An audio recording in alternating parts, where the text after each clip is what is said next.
Sino ang nagmamahal sa'yo kundi silang dalawa? Sino ang nagmamalasakit? Ang iyong ama't ina. Sila ang naging daan, kaya ika'y nabubuhay sa mundo.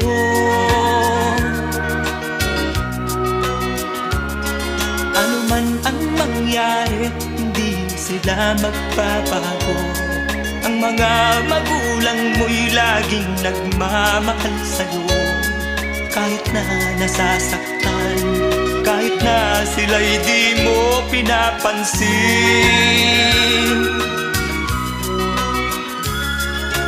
Kung nalalaman mo lang mga hirap